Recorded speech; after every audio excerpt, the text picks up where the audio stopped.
What's up and welcome back to the Crude Oil Podcast. It's episode 44 and the Kings have been eliminated on to round 2. Sean, how's it going?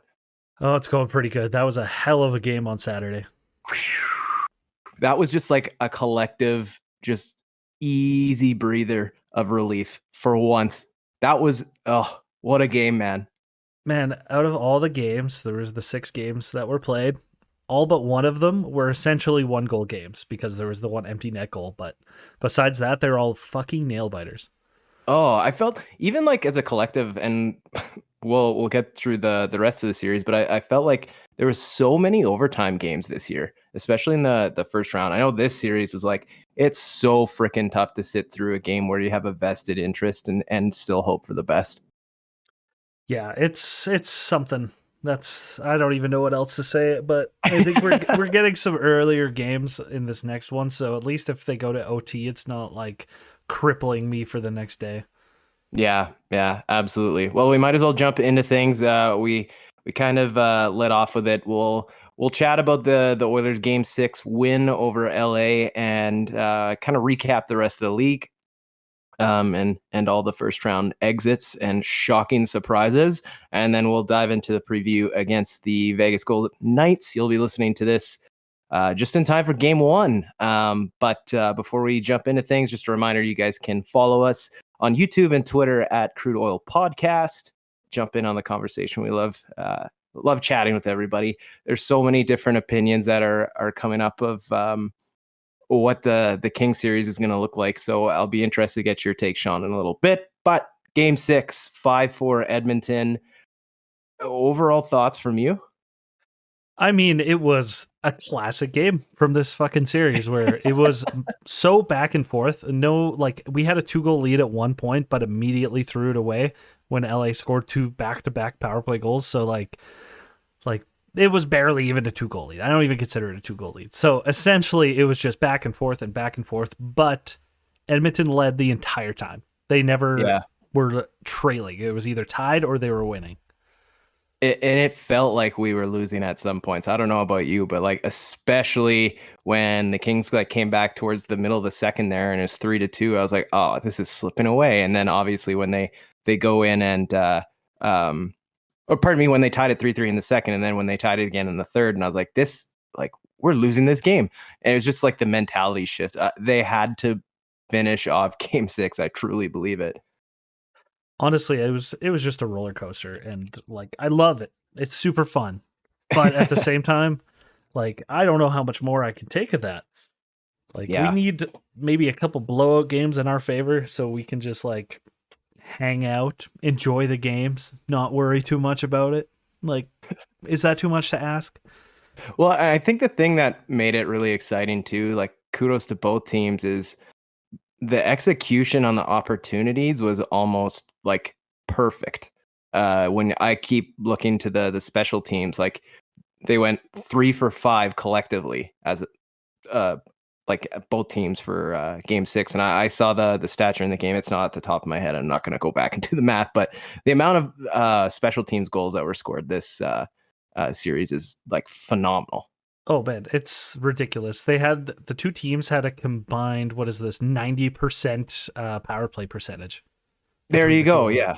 Like Edmonton had a 56.3% and LA had a 33.3%. Like that's just ridiculous, honestly. Both teams had a garbage penalty kill and got absolutely throttled by the other team's power play. But luckily, even though we had less chances, we still managed to convert at a higher rate.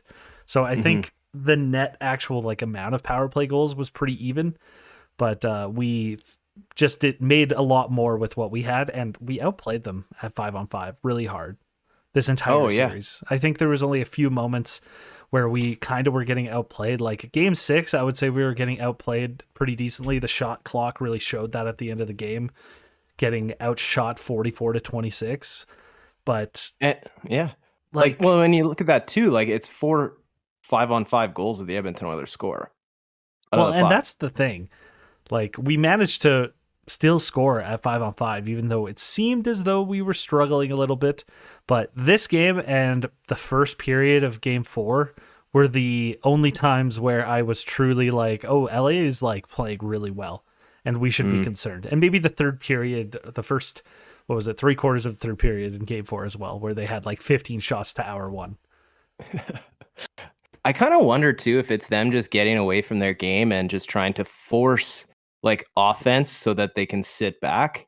It kind of feels like the way that we saw the series play out. I mean, you look at the game that they had, and I mean they crawled back a number of times, but you look at the game where they went up 3-0, and then it's straight into that 1-3-1 checking formation. Like that's what that formation's built for, is defending leads. Well, and the thing is, LA didn't really have a lot of leads in the series, even though they were playing 1-3-1, even when it was a tie game or they were down by 1. They just decided to play that and hope for the best, essentially. Make sure, like, wait for Edmonton to make a mistake, have a turnover, fumble the puck or something like that. Like, you can look at their first goal where Dethrone fumbled the puck in the neutral zone and kind of led to a 3-on-2 LA rush where they just threw it through a couple guys in front and it just found its way through the crowd and through Skidder. Nobody saw the puck, but like it all came off of Edmonton just making a small mistake and them capitalizing on it. And that was kind of the tail of the tape for them, where they didn't really work for their chances per se. They just waited and pounced for Edmonton to make a mistake. Yeah, it's just the execution, man. Like, and the one thing that was really glaring to me, if you look at the stats, is the giveaways from the Edmonton Oilers in that game was 12 versus LA's 3. It was very much a classic Edmonton Oilers game where the forecheck was all the way in and the defense was all the way off to some extent. Because I mean, at your initial point, like they did hold it together. They never truly gave up the lead, but it was white knuckle time for a good half of that game. Oh man, I couldn't sit down for like the last 5 minutes. I was watching it out around the fire at my brother's place, and it was just like nerve-wracking. Everybody was dead silent for like the last, 12 minutes or so after LA scored the tying goal. Nobody said a word until Yamamoto scored. Oh yeah, let's get into some of the goals. Klimt Kostin, man, I'm gonna preach it again and again and again. This guy needs more minutes. This guy is such an effective forward. And I think the commonality that you're seeing with the way that he's scoring is he finds ways to score outside the middle of the circles, like towards the top end of the circles, that back half where the goaltenders will normally see shots, but some of those screens that he was taking shots on in game 6 and throughout the series is phenomenal just to see the play coming together. I think it was his first goal when he took the shot from the top of the circle. He had two defensemen crossing, two LA defensemen crossing, and he just found it at the perfect time and scored. And you can see him back at the bench, like laughing and joking, crossing his hands, being like, I saw it. The guy is so smart. So I'm going to continue to preach for more minutes for Kostin. At what point is like are there too many minutes for him? Because like he's effective in his limited time. If you have him out there more, then like it might shed some light on maybe some of the more negative aspects of his game. I think there is like a science to limiting some of the minutes for him just because like of the way he plays. He's not an overly defensive player. He plays extremely physical. He's not the fastest in the world. So if he can play 8 to 10 minutes a night, be really physical during that time and not burn himself out to the point where he like gets injured or like falls behind to play because he's too gassed to keep up because he's played 15 minutes. Like, I don't know. It's something to consider because he's never been a guy to play that many minutes in his career. Yeah, it's a very, very valid point. Like, at what point do you kind of peak with your efficiency and then start, I don't want to say become a liability or just not as effective. So yeah, it's more of a slow build that I think you would have to lead that to. Just because like some guys just aren't ready for it. They don't have the conditioning for it. And like, not that I should be talking about conditioning in any sense of the word, but like you look at a guy like McDavid or Draisaitl, like Draisaitl's mastered the art of being the big guy who just, he coasts around and then fucking goes to 100 when he needs to. And then he goes back to coasting and then goes back to 100. Meanwhile, a guy like Kostin, I think Edmonton wants him playing at 100% all the time.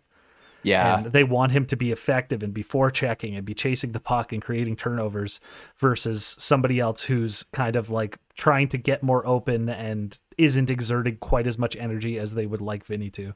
Or not Vinny, Yeah. sorry, Costin. Yeah. It, different style of player. You're making sure that you're getting the best out of them that you can. I'd agree with that. I think there's some players where they still need to figure that out if that's the case. But I mean, I'm not going to sit here and complain. Let's talk about the Deneau goal. Oh man, I don't know. I was like, of fucking course. Like I sat there in silence. I swear to God, it was just me and my fiance that watched the game, and when we sat there in silence for a good 5-10 minutes, just like what the fuck happened. Well, I didn't sit in silence. I was swearing up a storm when that happened. I was calling for his fucking head on that play until obviously, and I think everybody had a similar reaction, whether it was completely dejected or pure anger. Until the end of the game when we learned that the stick was broken. Yeah, I didn't see that till the next day. I think heard it was the next on day the radio because I was listening to the post game show afterwards, and Oh yeah. I think it was Cassian and Gazzola were like pretty much like everybody else. They're just shitting on him, and then they heard that and they're like, oh well, like to be fair, it still probably shouldn't have happened. Like, and I don't disagree with that. Like Skinner should be aware that his stick is broken because the way it broke was Kempe came in and slashed his stick when he had covered up the puck 2 minutes earlier, and it broke it in that spot, and it very clearly broke it if you watch the replay.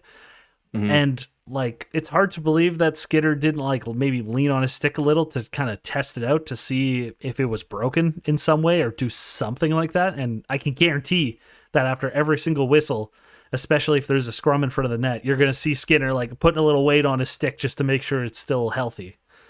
Well, and anyone that's ever broken a stick will know that depending on where it gets broken or what side of it, it's so much easier. Like, especially for him. Granted, it's a giant ass paddle, but the point of like pressure where he's putting all his weight down just to get in a regular stance, like you would think you'd feel a little bit of bend to your stick, but I don't know.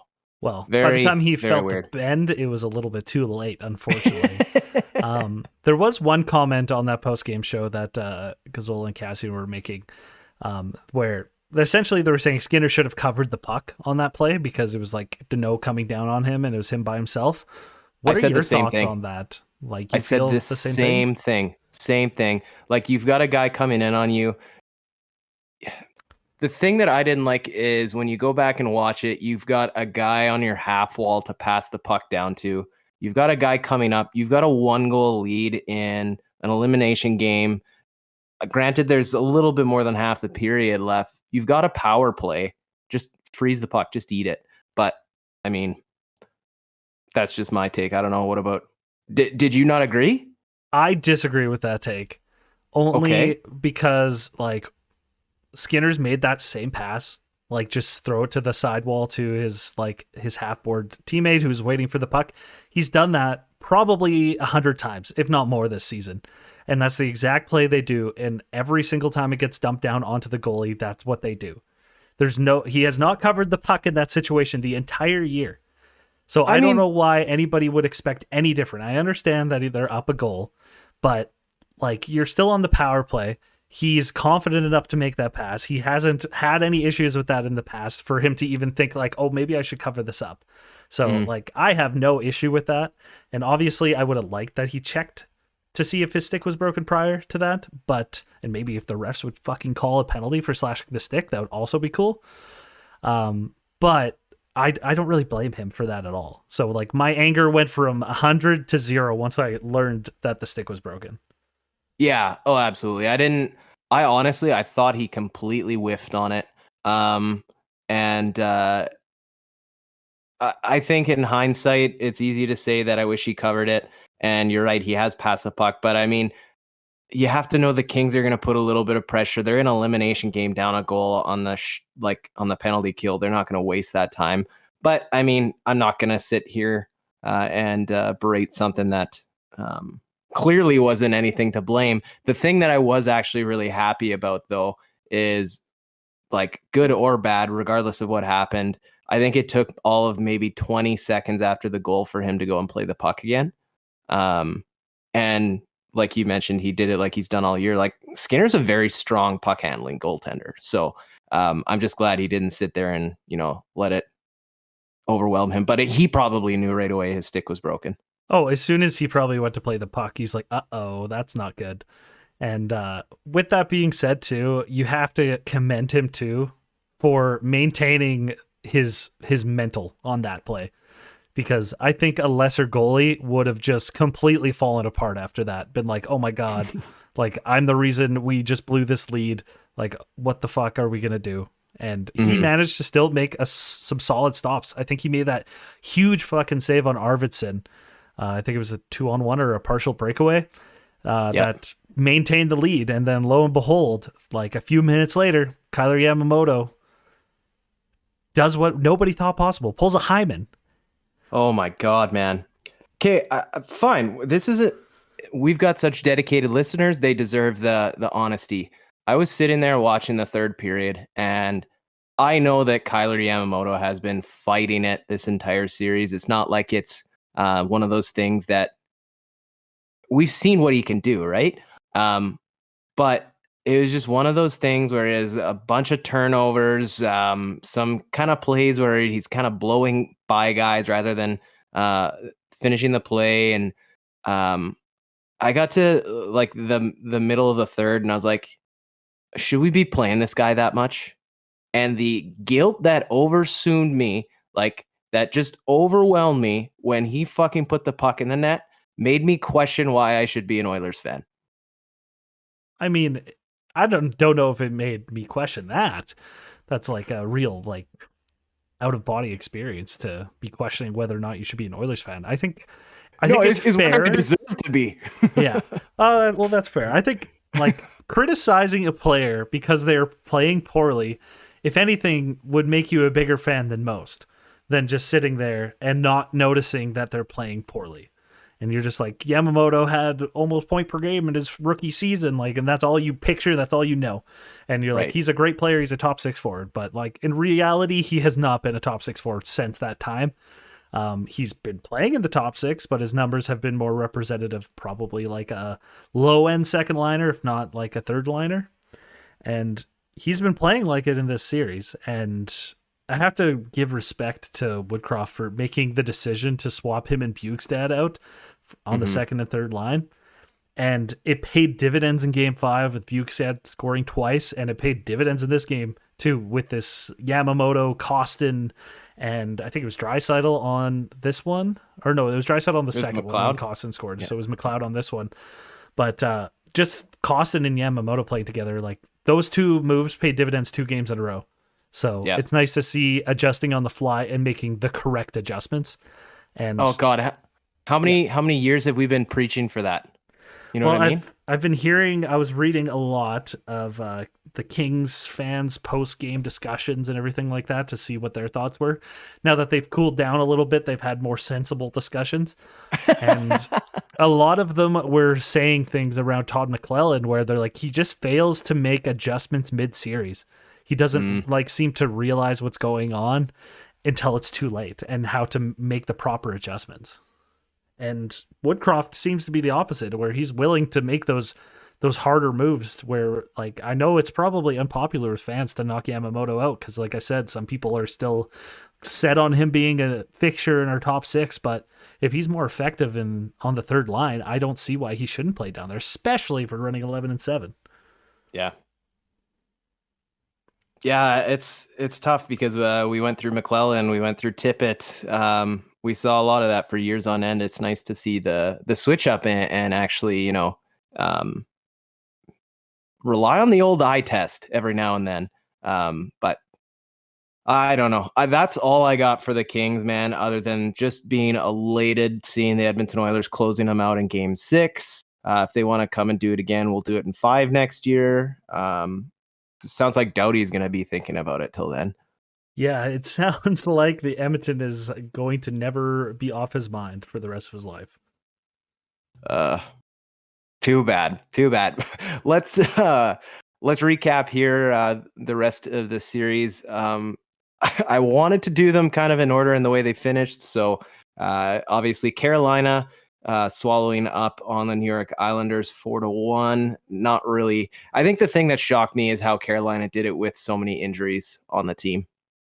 Yeah, well, I think that series was a very collective like sigh from everybody watching it. It was extremely boring. Neither team could score. Like Mm-hmm. all the games were low scoring as fuck. And overall, like the Islanders just couldn't score more than the Carolina couldn't score. So it was a pretty like boring series at that. I think it had the lowest viewership out of all of the series afterwards. Oh, got it. Yeah, I I got tired watching it. Um, but the next fewest of the series that I actually watched, ironically enough, I probably should have paid more attention, was the Vegas Golden Knights then defeating the Winnipeg Jets in a 5-game set. I watched that overtime game that went to a bunch of overtimes. Winnipeg was kind of a team that was on the downtrend, like we saw since February. But just wanted to get your thoughts so far. Well, my thoughts Um, on the Winnipeg series, like Hellebuck did not play well. Like the only way Winnipeg was going to win is if Hellebuck played like Vesna Hellebuck, and that obviously didn't happen. And then they were riddled with injuries, with Morrissey going down and Shifley going down. And then, as Rick Bonus very, very clearly pointed out, their top God guys damn. were just dog shit. Yeah, that's two coaches now, man. That's two coaches that have consistently come out and criticized. And I think Paul Maurice kind of took the high road, just saying they need a new voice, they need something else in the room. But you can't help but wonder what the fuck is going on there. Well, I'm going to think that most of those guys are going to be gone. Like, if I Mm. was Winnipeg, I'd probably look at a rebuild of some sort. There's been rumors already that Hellebuck's looking to leave. Oh God, Um, yeah. His exit interview is like he's halfway out the door.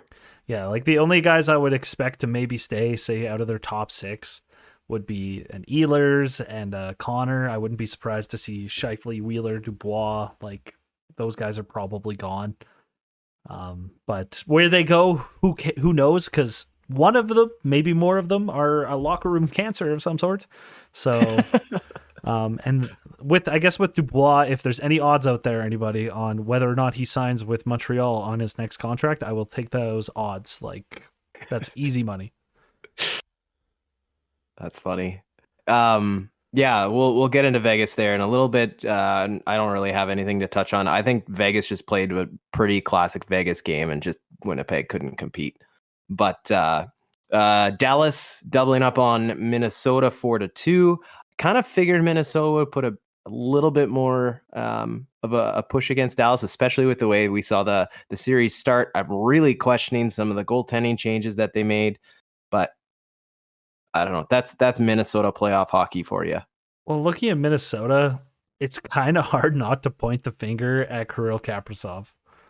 Like he had Yeah. 1 point in 6 games as their like 100-point scorer. Like he should have at least probably had like 8 points in that series. And if he did, they probably would have pushed it to 7 and borderline would have been on the cusp of winning the series. So Yeah. Okay, the year's finally come. The Toronto Maple Leafs in absolute Hollywood fashion, defeating the Tampa Bay Lightning. Uh, I'm at the point, man. Like, I feel a little bit happy for Leafs fans. I said it in a message to my buddy right after the game where I was like, I can't believe I'm happy Toronto won, because the relief on some of those Toronto fans' faces is like something that it's like they won the cup, honestly. Oh yeah, yeah. And I hope they exercise some of those demons and then they can start some new demons on not getting through the second round. Well, that brings us to the next series, Sean, because in a perfect retribution world, they would have gotten the best regular season team in NHL history in the Boston Bruins, but they somehow find a way to absolutely collapse and be eliminated by the Florida Panthers. I was blown away. I can't believe it, honestly. And some of the shit that's come out in the series already is kind of mind-boggling to me. Like, have you heard about what they were saying about Allmark after the series was over?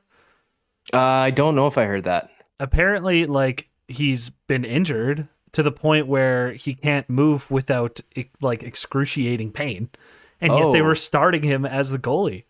And when they asked uh, Montgomery about it, the coach, he was like, "Oh, you're gonna have to ask like our goalie coach. Ask him."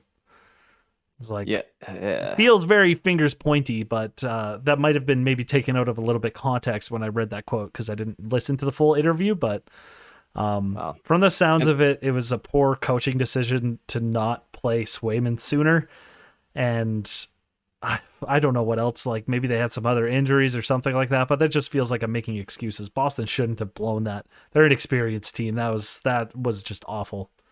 yeah, I know Patrice had a herniated disc in his back, but I mean that's probably why he missed the first part of the game or the series, and then just had his time coming back. But yeah, it just they even the Bruins fans though, like I follow a lot of them. They're the first ones to admit like we deserve every joke that's coming our way. But I don't know. We're recording this as game one is actually just underway between the Leafs and the Panthers. So we'll get into predictions a little bit later in the episode. Moving on to the nightcap of that game in the same goddamn day. The Colorado Avalanche find a way to lose to the Seattle Kraken. See, like it's so surprising that I actually realized I mistyped it in the notes. Yeah. But Sean had, yeah. Colorado, the like this one to me is less surprising, if I'm being perfectly honest. And you have to attribute Yeah. it to their gross amount of injuries that they had, the Avalanche, and their complete lack of secondary scoring. They didn't, I Mhm. believe they didn't have a single point out of anybody in their bottom six in this series. So Yeah. who's the one line team now, Colorado? No shit. It's With well, you sorry, go look at ahead. that last game. Sorry, I was just gonna jump in and say like that last game. The only time they had like any kind of like pushback was when McKinnon was driving the line. Well, yeah, they didn't have anything, but like with the depth scoring, you can attribute that somewhat to the fact that they have so many injuries and their core kind of got blown up last year. Like you look at Kadri and Burakovsky getting like traded or moved out, not re-signed. So that bumps two guys up in the lineup to take their spot. And then you have Nikushkin, who's out for weird purposes that nobody actually knows what's going on. Yeah. You have Landeskog injured. There's two other guys out of your top six. So you lose four of your top six forwards. And you have to replace that with something. So you're moving your best third and fourth liners up into the top six. And now you have a bunch of essentially AHL scrubs in your bottom six. Yeah. I mean, the only thing that I was just giggling like a little girl at the end of this series is the fact that they theoretically tied this game, but it got called back on an offside call, Sean. It's just karma. That's all it is.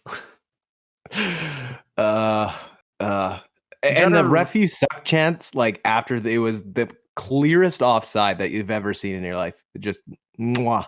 You got to remember too, the year before, I believe Colorado actually lost the series on an offside as well because Landeskog lazily jumped into the bench in the Oh, long bench in the yeah. zone, and they ended up getting eliminated because the goal didn't count. So, like, there's something with Colorado and controversial offsides that they just can't seem to escape. And then finally, wrapping up last night, the New Jersey Devils come all the way back from a 2-0 deficit and they absolutely shut down the Rangers. That was not a game 7 I expected to see between these two teams. That was like watching Canada versus Sweden at the gold medal game in 2012 or whatever. It was a boring ass 2-0 game. Ugh. But Yeah. like you look at the Devils, you can attribute what they've managed to do and turn around that series all to their rookie goalie Akira Schmid. Like his stats were unbelievable. He comes in, wins 4 games, loses 1, 951 save percentage, 1.38 goals against average. Like That's crazy for any goalie, let alone a rookie who has to come in as like the backup goalie after their starter fumbles. And the Rangers, Those I don't know what the fuck's wrong with them, man. Like they scored 2 oh goals in the 4 losses that they had. yeah, yeah. And you think of the big moves that they made too, like Tarasenko, Kane, like yeah, just I wild. I think Boston, Tampa, and the Rangers are gonna be just they're gonna be struggling to try and fill out their roster with young players in the coming years because Mhm. none of them have anything left. They traded everything away to go all in this year. And they Yeah. all go all in. All 3 of those teams all out in the first round. Oh fuck, man! Like I have to hand up. I do not give Ken Holland enough. I nearly said Tom Holland. I don't give Ken Holland enough credit for the patience that he had to execute the trades that he did. Because if I like looking at what they dropped for Janot, the 5 picks plus Cal Foot to get the perform. Granted, maybe a little bit hurt, but even in the games that he played in before the playoffs, like that's a fireable offense. Honestly, I don't disagree. That seemed a little bit ridiculous. And it might have been I think Tampa is a little bit arrogant after the past few years. Like you've seen in John Cooper's interviews, he seemed like a real arrogant prick in those. I'm not gonna lie. Like and he earned that right to be arrogant until they got eliminated in the first round. And even then he still was kind of just like, yeah, it is what it is. It happens. I was like, Yeah. bro, like, come on. Like, maybe you should shit on your team a little bit because they did not do enough.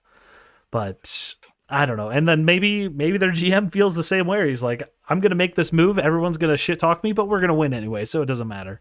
And then Yeah. they didn't win. So you have to Well, ask, like, what the fuck? yeah.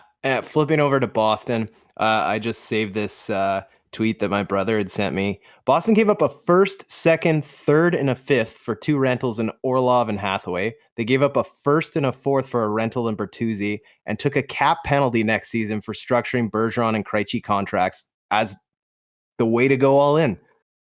Yeah, I believe I read somewhere where they have like $5.5 million in cap space next year, but they have to re-sign 12 players. So they literally cannot sign all of these guys to league min contracts and still ice a roster. That's wild, hey? Yeah. Well, that takes care of the first round. We gotta take some time to look towards the series against the Vegas Golden Knights. We'll get into it. There's some weird fucking shit that I want to get into before we start. Can we talk about the NHL schedule and what the fuck is going on right now? Honestly, the best thing I can say is they are unprepared. Oh my god. So for those of you who are listening, probably have heard the update, but we were all aware that there's going to be game 1 and game 2 Wednesday and Friday night. We found out late on Monday night the game time for 7:30 on Wednesday. So 7:30 our time. Still undecided about game 2. It is now Tuesday, and we're just finding out that the game day is being fucking moved to Saturday. And well, there's some weird rumors about it, but continue. I'll let you know afterwards. Ooh, okay. And then, so further, the NHL release. I want to get to those rumors here in a second, but getting to the official schedule that the NHL released, Game 3 would be put in Edmonton on Monday, and Game 4 would be there on Wednesday night at 8 p.m., which also happens to be the exact same time that Disturbed is playing Rogers Place. So they just butt-fuck Disturbed over to Thursday night. Could you imagine being a ticket holder for any of these fucking events? I would be livid, man. I would be really annoyed, especially. So there's 2 situations I would be annoyed. Game 2 being moved from Friday to Saturday would suck ass, especially for Oilers fans who are specifically, they booked like hotels, they booked flights and all that, all for Friday already because they said, oh, the game's on Friday. And then they just are like, no, it's on Saturday now. Good luck. So I'm hoping there's some flexibility with some of those hotels or something because that's going to be a bit of a nightmare for some people. And then the Wednesday game, I do feel like shitty for the people who booked tickets with Disturbed, but I believe you have to blame Disturbed and their team, because I Okay. believe there's a fee that they offer to these people, to these bands, to be like, move your concert and we'll pay you this, Hmm. because it's up to them at the end of the day, and they chose to move it. They accepted to move it, so it's probably on them. Yeah, I mean, like, I don't imagine there's a ton of people coming to Edmonton to go see Disturbed on Wednesday night, but um, it's just one of those things. It feels like they're just toying around with your schedule, but I don't know. It is what it is, but here we are. What are these rumors? So the rumors are, the reason we're playing Saturday is because Toronto and Florida got moved to Sunday. So we got the prime Oh, time spot on Saturday. But the damn. reason Toronto and Florida got moved to Sunday is that the Kentucky Derby is on Saturday. And apparently Florida's owner has a horse running in the Derby and he wants to watch the Derby. So they moved the game to Sunday. Can the Florida Panthers try to control the NHL playoffs anymore? Like, I already saw the fucking things on Ticketmaster that if you don't have a credit card that's with a U.S. Mailing address, you can't buy tickets. Yeah, it's a little ridiculous. And to be fair, I don't necessarily believe that is the case. It probably has more to do with like the NBA playoffs or something like that, or maybe some NFL games, and they want to like The spread moving. out Yeah. they want to like spread out the primetime slots a little bit more. But honestly, If I don't know. if it's the case that you had to move Edmonton because you didn't have an NHL game on Saturday, I think that's the right move. It's shitty that it took you 3 days before it happens, before the initial game was supposed to happen to move it, but I don't know. We'll Well, see what like, happens. it's just stupid because Ah, once again, we have a huge fucking gap between games. Like, not only are we sitting here waiting after like wrapping it up on Saturday and having to wait till Wednesday to start, but now we have to wait till Saturday for game two. oh Like, my God. I haven't shaved since the start of the playoffs, and I am getting severely concerned how long this is going to go. Like, I they're going to mean, drag this out to fucking July. there's less concerns to have than that. That's a good concern to have, I think. That's fair. That's fair. Let's dive into the actual meat and potatoes of this series. Don't want to focus too much on Edmonton because I mean we've touched on it all podcast and we're already 45 minutes into this thing. Want to spend 37 some to be time. exact. Oh, geez. Okay. Well, I'm not that good at time telling. Want to look at the Vegas lineup. Kind of touch on some of the things that you see when you look at them. I know there's kind of that viral tweet going around talking about how much depth this team has, but what's your initial thoughts when you see the grouping that they have? I mean, I don't disagree with the depth they have. So we'll jump into the lines first, and we'll just stick to the forwards for now. So their top line is Barbashev, Eichel, and Marchessault, followed by Smith, Carlson, Amadio, followed by Howden, Stevenson, and Stone. See, I do think that's a bit of a mix-up because Stevenson and Stone are not your third fucking line. Yeah, Like, that's probably your second line, more likely. And then Carrier, Waugh, or Roy and Colasar. There's too many of these Roys and Wahs. I don't know what the correct That's why- pronunciation is for all of them. That's why I asked last time.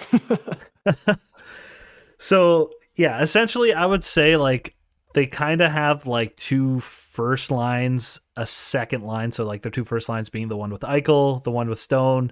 Their second line, quote unquote, because Smith and Carlson are probably second line players, is that line. And then they have a very clear-cut fourth line in Carrier, Roy, and Colasar. I'm going to keep saying Roy for this, and I'm sure I'll get roasted for being wrong, but that's kind of the basics of how their line's going to work.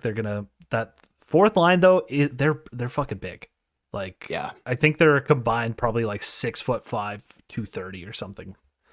Like, Carrier loves to fucking hit people. It'll be interesting to see what happens when that line's on the ice, but that's probably the line that Edmonton will want to target the most in terms of trying to get speed out against them, because they should be able to outrun that line.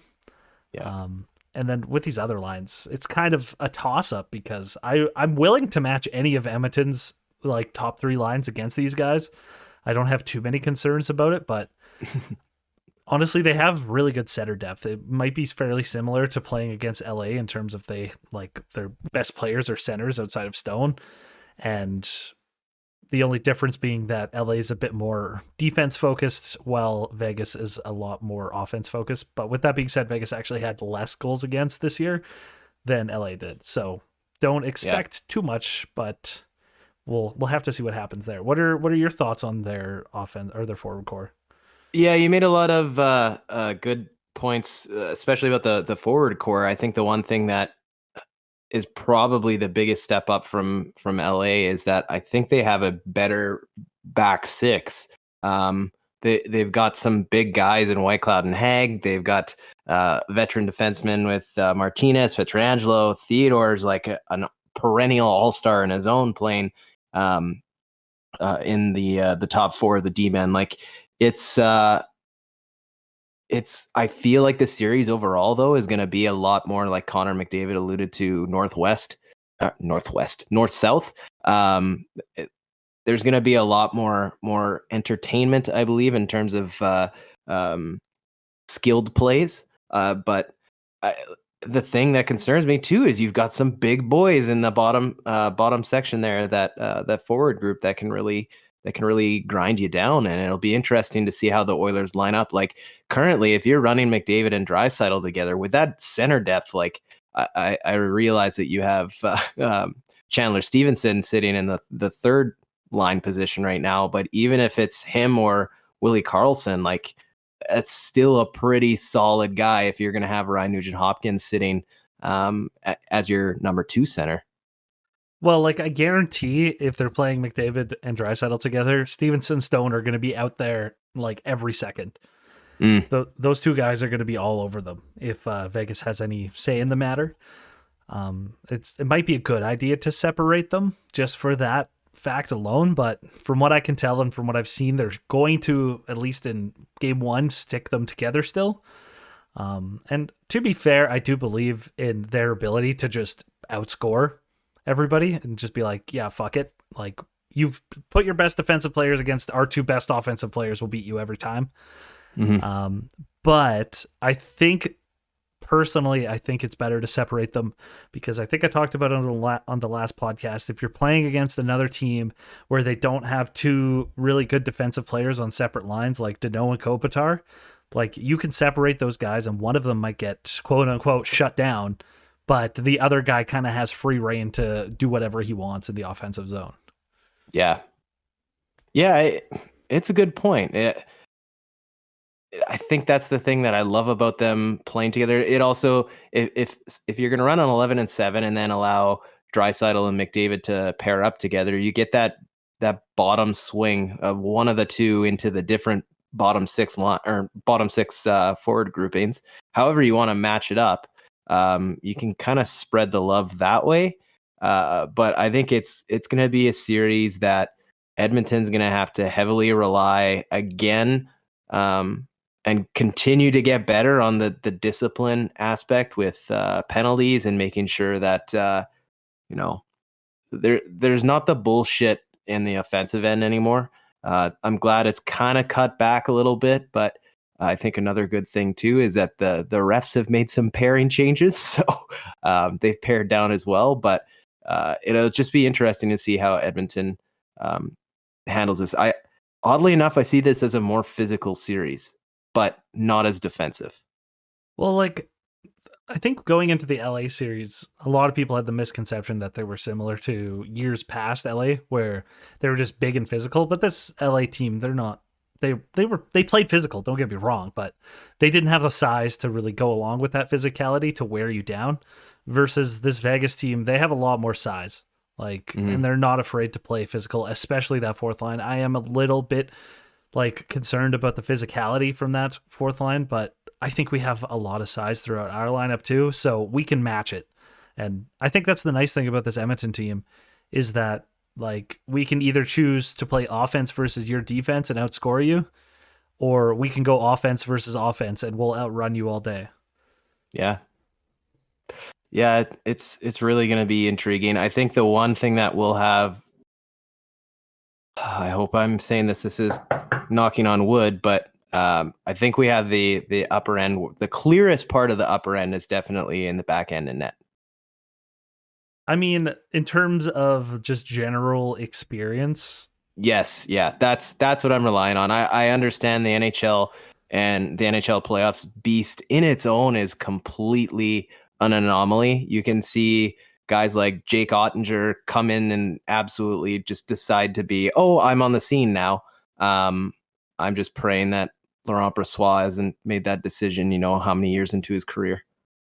well, if you look at his statistics this season in the regular season, he was 7-0-3. No regulation losses, 2.17 goals against average, and a 927 save percentage. And then in the playoffs, he was 4-1 with a 242 goals against average and a 915 save percentage. So the regular season, great numbers, very limited sample size though. And then Yeah. his statistics against Winnipeg, similarly, pretty good, not as good as the regular season. But he was getting the job done. He outdueled Hellebuck in that sense, but I would take it with a grain of salt because Winnipeg wasn't exactly playing like world beaters by any stretch of the imagination, because like we had mentioned earlier, their top players were just terrible. Yeah. Well, that's another reason why I feel like this is going to be such a good time to catch the Vegas Golden Knights is they've been off for already a couple of days. And the team that they played, it couldn't be more of a stark contrast than what the Edmonton Oilers are bringing, or at least brought in Game 6. Oh, for sure. And I would hope that Edmonton could come in and just take them completely by surprise. And I honestly think that we will just outscore them in these games. I doubt they will be as feeling low scoring as the LA games were, but if you think about it, it wasn't that low scoring. We averaged over 4 goals per game in the playoffs so far, but it felt really tight checking, and this game will not be that way. And I think, not this game, the series, and Edmonton's style just plays better into that. So I think style wise, this is a better matchup for Edmonton overall. Yeah, I agree. So with that being said, let's jump into the predictions. I'm Sean. I'm putting my hand up. I'm going to bow out. I didn't do it the first round. I'm very superstitious. I don't want to get back into this. I'll open the floor if you want to. So wait, you didn't predict any series? I don't think I did. I thought I jumped right over that. It's possible you did. I don't know if I remember, but I confidently hate predictions of my own team. Yeah, predictions of your own team are always a little they're not fun because you're always going to predict your team to win. It's just a matter of how much leeway you want to give the other team. Because okay, I think fuck it. Nothing I'm going to do is going to change the outcome of this anyway. So. Well, exactly. So, personally, I'm going to go with Edmonton in 5. I think they're going to take them by surprise, and they're going to probably lose one of the first 2 games in Vegas, but then they're going to win the other games, the 2 games at home, and then game 5 in Vegas as well. Yeah, I'm going to say Edmonton in 6. I think I don't know if they'll win game 1. I think it's just going to be a quick start at T-Mobile Arena. We'll see how things shake out, but I definitely see them finishing it in game 6. Yeah, the thing about this series is I could see it going anyway, any number of games, either team winning. I think they're a very closely matched team, and I think it'll just be a fun series overall. Yeah. But I think any series involving Edmonton is just fun because nobody knows how to play defense all of a sudden. Yeah, I guess we'll see what shakes out. But moving to the rest of the predictions, we got Dallas and Seattle. This one is interesting for me. I'm gonna do it. I'm gonna say Seattle in 7. That is certainly bold. Anybody who's taking Seattle at all, even people who took Seattle in the first round, I think you were fucking crazy. That was I told you that last podcast too. Yeah. So, but I have Dallas in 6 is probably a less bold answer by any means, but I think it's probably realistic. I think this Dallas team is really good. You cannot deny how good Jake Ottinger has been. Rupe Hintz is leading the playoffs in scoring with 12 points. Jason Robertson, still Jason Robertson, And yeah, they've just played fantastic. I think the thing that like boggles my mind, and the reason that I am so impressed by this Seattle team is looking at their team stats. Like it is just absolutely stupid the way that the scoring is spread out for them. I'm I gonna don't go think out on a there's a limb guy. and say it's like 5 points. I'm not looking at it right now. 5 points or something is their top score, but they have like 10 guys with 3 to 5 points. I'll pull it up right now because I was just looking. I had my second round draft last night, and I was looking through it. Yeah, Yanni Gord has 6 points, Yeah, but not a single player on their team has more than 2 goals in their 7 game series. well, the thing with Seattle is, I want you to close your eyes right now. Forget that Okay. you just looked at Yanni Gord's name. When you think of the Seattle Oh, Kraken, is there any one player you think of? Like you think of Edmonton, you think of McDavid, you think of Dallas, you think of Jason Robertson, hmm you think of Matthews with Toronto, you think of Kachuk now with Florida. Like, hmm is there anybody you think of? The only thing that I think of is Adam Larson and Jordan Eberle, and that's just sentimental value. It has nothing to do with like performance.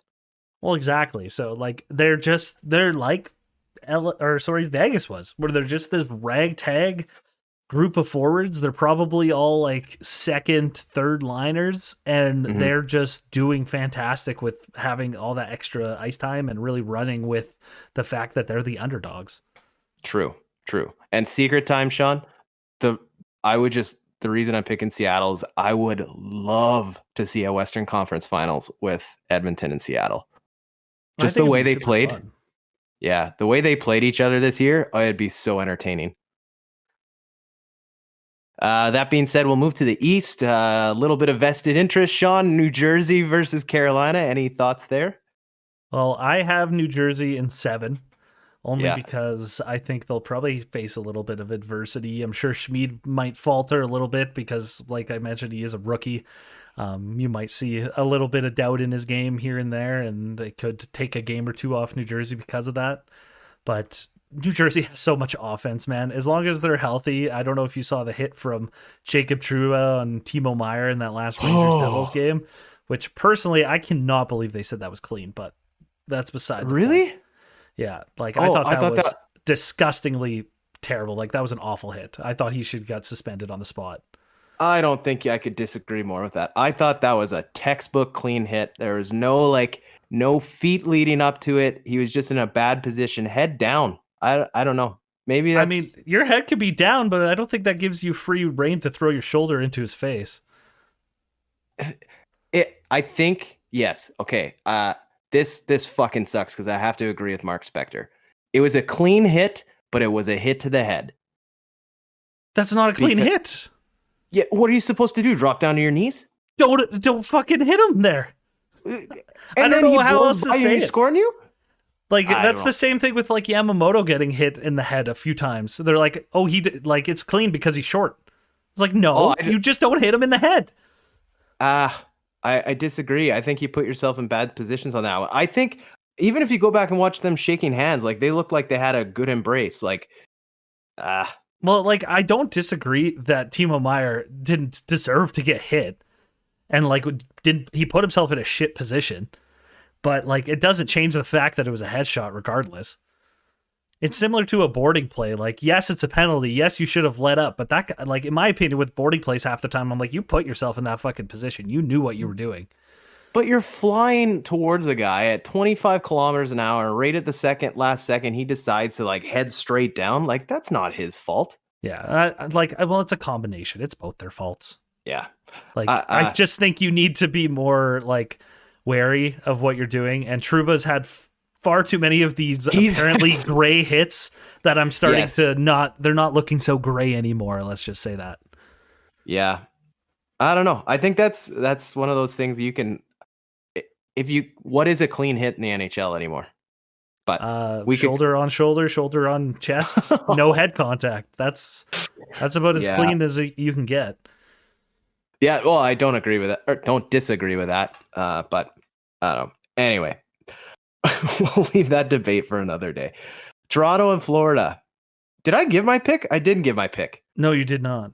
No, I said New Jersey in 6 for that one. But Toronto and Florida. I'll let you go first on this one. God, this makes me disgusted. What's the fucking score right now? I'm gonna check it. Last I checked, it was 1-0 Florida. Yeah, it still is halfway through the second. Okay, so I'll give them a little bit of grace. I was gonna say Toronto in 4, but I'm gonna say Toronto in 5. Toronto in 5. Really? I think there's something going on. I think they've got the East. It's gonna be either Carolina or New Jersey. I think that gives them a tough test. But I mean, the fuck do I know? Florida just beat off Boston, so yes. I just think I don't know. You can't deny the power of Matthew Tkachuk getting in everybody's heads without even trying. Yeah, and I can really see Matthews and Marner and Nylander and Tavares. I could see Matthews just rubbing them the wrong way and getting them off their games. And I could see Florida definitely putting up a fight in this series. There's no reason to think, in my opinion, that this shouldn't go at least 6 games, if not 7. But I am with you that I do have Toronto winning, but it's probably like in 6, maybe 7. But if I had to choose one, I'd go 6. This would be like the first time that we haven't seen a sweep in the first 2 rounds in like forever. That's true. Like, I'm sure with that being said, one of these will surprisingly be a sweep. I'm sure Carolina will sweep the Devils or something like that. And we'll be like, oh, nobody saw that coming. Now I feel bad. Have we got any update on Meyer? Like, I know he was up and around, but he came back into the game and played. Yeah. I was hoping like deeply that we saw some Paul Kariya shit, but wow.